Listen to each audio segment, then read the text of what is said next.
She's been in every myth, every religion, every downfall of man. But this isn't about women. This is about the pattern, a pattern that plays you if you don't see it coming. Her name changes, but her effect doesn't. Eve Lilith, Cleopatra, the Muse, the Witch, the woman you can't control. Don't think of her as a person. Think of her as an energy, the kind that hijacks your mind and turns your hunger into worship. She doesn't need weapons. She doesn't argue. She doesn't even ask. She just appears. And men hand over their strength, smiling while they do it. Eve took the fruit, not because she was innocent, but because she wanted more. Knowledge, power, experience, and for that, she was called the reason man fell. But maybe the real mistake was Adam handing over his world without question. Then came Lilith, the first woman, the one who refused to kneel. She walked out of paradise rather than submit.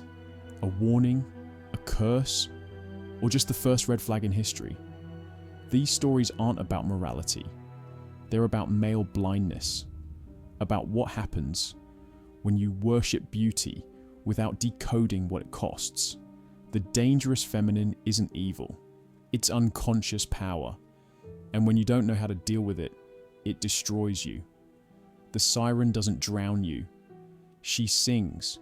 You crash the ship. And now? She doesn't wear a crown. She wears a filter. She doesn't need a throne. She has a following. You think you're in control, but the algorithm is older than you think.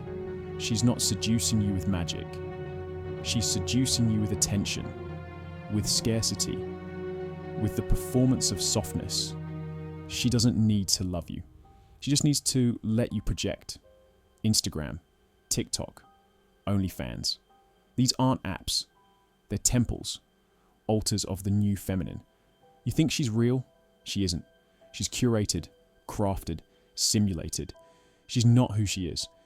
She's who you want her to be. And the worst part? You love it.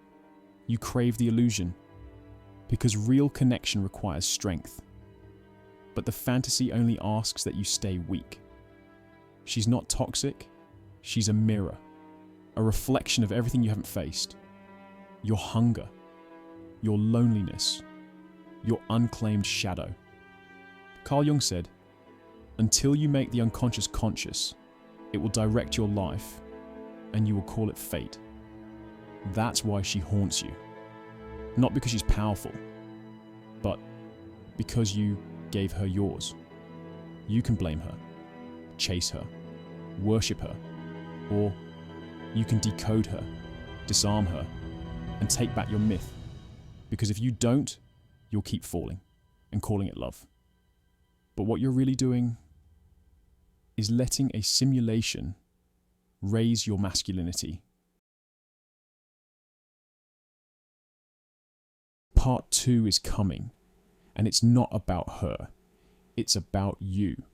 Why men fall too hard, why they lose themselves, and how to rebuild your masculine identity from scratch, without apology, without fantasy, without a filter.